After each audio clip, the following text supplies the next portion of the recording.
Long before the forests of West Africa echoed with the thunder of foreign cannons, a golden empire rose from the heart of the land now called Ghana. It was not built merely on conquest, but on unity, sacred tradition, and an unshakable belief that power flowed from both the ancestors and the living.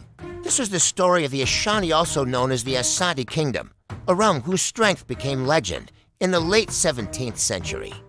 When smaller Akan states quarreled and rival chiefs guarded their territories fiercely, a leader emerged with a vision greater than war. His name was Osei Tutu, and beside him stood the brilliant priest Okomfo Aniki. Together, they forged unity among the divided clans, but unity required more than treaties. It required faith one day, beneath a sky heavy with anticipation. Okomfo Aniki raised his hands to the heavens before gathered chiefs and warriors. A golden stool descended from the sky and settled gently into the lap of Osei Tutu. This sacred object, known as the Golden Stool, was said to contain the very soul of the Ashanti nation. It was not merely a throne. It was a covenant. From that moment forward, loyalty was not to a man, but to the spirit of the people embodied in gold. And gold, how the land shimmered with it. The forests and rivers of the region were rich beyond imagination. Traders from distant lands traveled long routes across the Sahara, bringing salt, cloth, and firearms in exchange for Ashanti gold. The capital city of Kumasi grew into a dazzling center of power. Roads radiated outward like spokes of a wheel, connecting provinces to the royal court. Messengers could carry orders across vast distances with remarkable speed, ensuring unity and swift justice. The Ashanti military was disciplined and strategic. Warriors marched in organized divisions, commanded by skilled generals who understood terrain, timing, and tactics. Shields gleamed. Muskets thundered. War drums echoed through the forest like the heartbeat of a giant. When enemies threatened the kingdom's trade routes or sovereignty, they faced not scattered resistance, but a coordinated force bound by oath to the Golden Stool. The Ashanti did not conquer recklessly.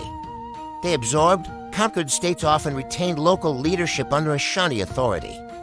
Paying tribute in loyalty and resources, this system strengthened the kingdom without stretching it thin. Power was layered and deliberate, but true strength lies not only in arms, it lies in governance. The Ashanti political system was remarkably sophisticated. The Asanihin, or king, ruled alongside a council of chiefs and elders. Even the king could be advised, challenged, or if necessary, removed. The Queen Mother held significant authority, particularly in matters of succession. Power balanced power. Tradition restrained ambition. Art flourished. Gold weights were crafted into intricate shapes, animals, symbols. Proverbs, each carrying meaning. Kente cloth shimmered with patterns that spoke of lineage and philosophy. Of Proverbs carried wisdom sharper than any blade. Yet the world beyond the forest shifted. In the 19th century, the expanding reach of the British Empire crept toward Ashanti lands from the coast. Tension thickened. The British sought control of trade and territory. The Ashanti defended sovereignty. Several fierce conflicts known as the Anglo-Ashanti Wars erupted over decades. Even when facing modern artillery and imperial ambition, the Ashanti spirit did not fracture. In 1900, when British officials demanded the Golden Stool itself, a request that struck at the heart of Ashan. T identity, it was not a king who rose first in defiance. There was a queen mother, Yasanwa. She rallied chiefs and warriors with fiery words, refusing to allow the soul of the nation to be seized. Under her leadership, Ashanti forces laid siege to British fortifications in Kumasi. Though the rebellion was ultimately suppressed, the courage of Yasanwa became eternal. She proved that Ashanti power was not confined to crowns or armies. It lived in every loyal heart. Eventually, the kingdom was incorporated into British colonial rule.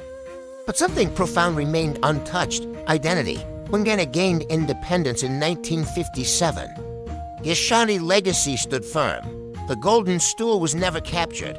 The chieftaincy institution survived. Kumasi still beats as a cultural heartland. The Ashanti kingdom, though transformed, remains one of the most influential traditional states in West Africa. Power is not always measured by territory or weaponry. Sometimes it is measured by endurance. by the ability to unify diverse peoples under shared belief, by art that survives centuries, by leadership that commands respect long after empires fall. The Ashanti kingdom was powerful not merely because it conquered, but because it endured. Its gold may have drawn the world's attention, but its unity governance. And spirit forged a legacy stronger than metal. And in the forests of Ghana, if you listen closely, you may still hear the echo of war drums steady as a heartbeat reminding the world that the soul of the Ashanti was never conquered.